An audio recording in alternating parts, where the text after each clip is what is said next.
birthday to you. Happy birthday, Divo! Thank you, ate. Sana nandito na si mama. Huwag mo na antayin yun. Magdamag nagtatrabaho yun. Mas masaya sana kung nandito si mama. Sabi ka na, kumain na tayo. Hello mga anak! Mama! Mama! Happy birthday, anak! Thank you, mama! May regalo ako sa'yo. Tingnan mo. Wow! Thank you, mama! Masaya ka? Super! You're welcome. Himala, kakawi ka pa ng maaga. Siyempre, ayoko mami isang birthday celebration ng bunso natin. Hindi ka nga nakapunta last year. Mga anak, ang importante, nandito na ako kasama niyo. Hanggang kailan ba?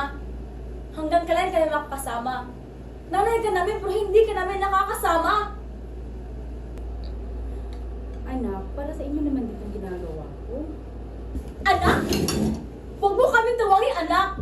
Dahil kahit kailan hindi namin naramdaman ang pagmamahal ng isang ina! Ate, tama na! Anak, hindi ko ba nakikita? Lahat ng sakripisyo kong ginagawa ko para sa kinabukasan niyo. Bakit ito? Ang igaganti mo sa akin? Baka kinabukasan mo! Kahit kailan hindi namin hiningi ang pera mo! Anak, maiintindihan mo din ako balang araw kapag may anak ka na pinapakain at handa yung sakripisyo para sa kanya. Kung magkakaanak man ako, sisiguraduhin kong magkasama kami sa hirap at ginhawa at hindi ko siya pagpapalit sa pera! Wala kang utang na loob!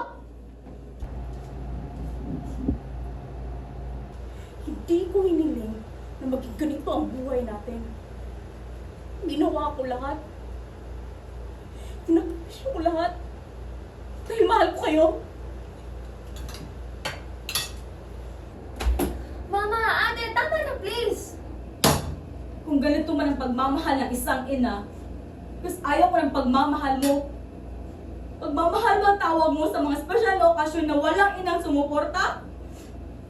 Pagmamahal kailangan namin, ma! Hindi pera!